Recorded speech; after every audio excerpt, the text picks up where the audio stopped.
नमस्कार. एव्हरीडे मालवणीमध्ये स्वागत आहे. आजची रेसिपी आहे फणसाच्या कोयरीची भाजी. फणसाच्या कोयरीची वरची साल काढून घ्यायची आहे. मधला जो गाभा आहे तोही काढून टाकायचा आहे आणि बाकी भाजीचे तुकडे करून धुवून घ्यायचे आहेत. अशा प्रकारे फणसाच्या कोयरीचे मी तुकडे करून घेतलेले आहेत आणि एका कढईमध्ये घातले आहे. अर्धा चमचा हळद आणि अर्धा चमचा मीठ घालायचं आहे. 1 ग्लास पाणी घालायचं आहे.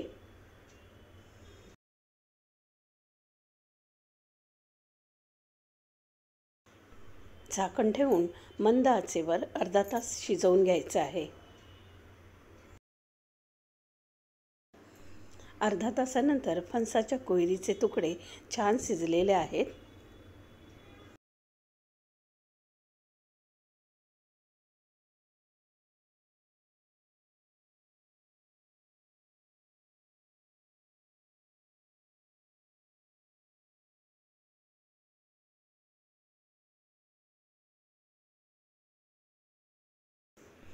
आता हे फणसाचे तुकडे हाताने कुस्करून घ्यायचे आहेत किंवा खलबत्त्यात घालून हलक्या हाताने ठेचून घ्यायचे आहेत.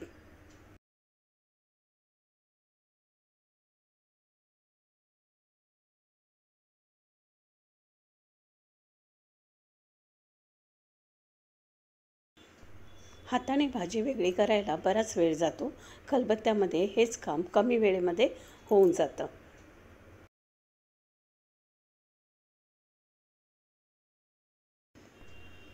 हलक्या हाताने ठेचायचं आहे.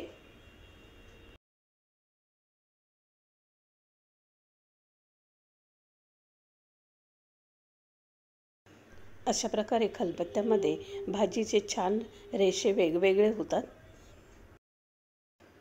अशाच प्रकारे खलबत्त्यामध्ये थोडी थोडी भाजी घालून आपण ठेचून घ्यायची आहे.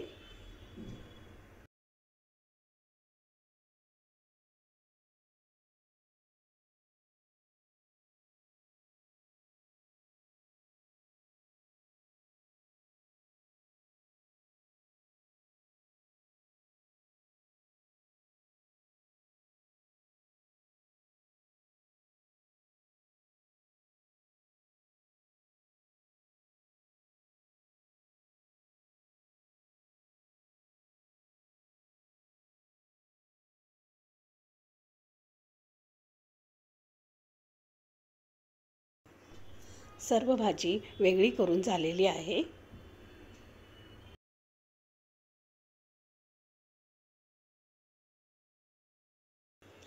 इथे मी मुठभर कोथिंबीर, 7 हिरव्या मिरच्या आणि 5 लसूण पाकळ्या घेतल्या आहेत.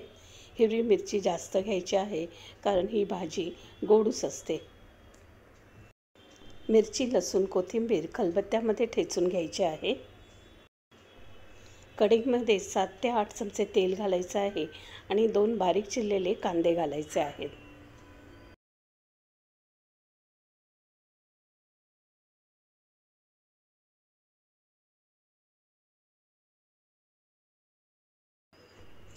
कांदा हलका गुलाबी झाल्यावर ठेचून घेतलेली मिरची, कोथिंबीर आणि लसूण घालायचे आहे.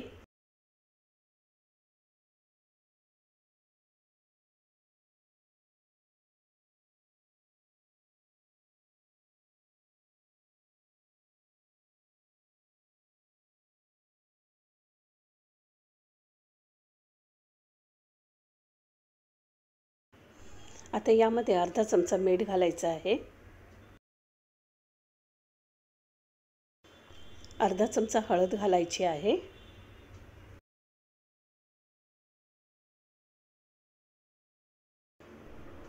दोन चमचे गूळ घातला आहे.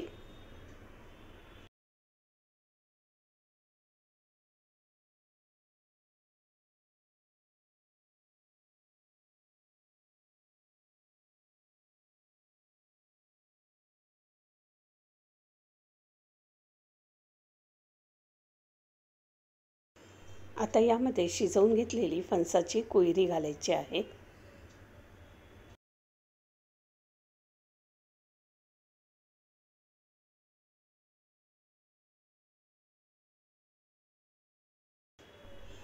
छान मिक्स करून घ्यायचं आहे.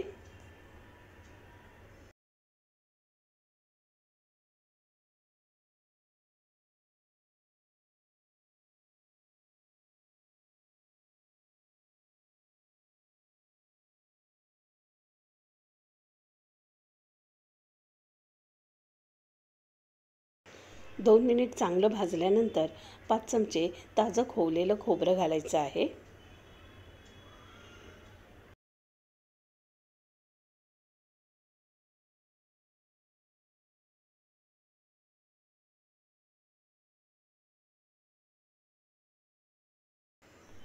झाकण लावून 5 मिनिट वाफ द्यायची आहे.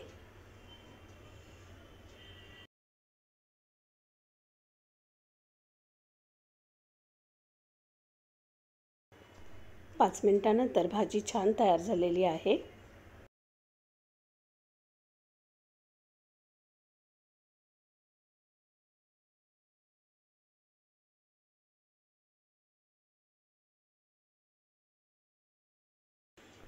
भाजीवर 2 ते 3 चमचे खोबरं घालायचं आहे आणि कोथिंबीर घालायची आहे.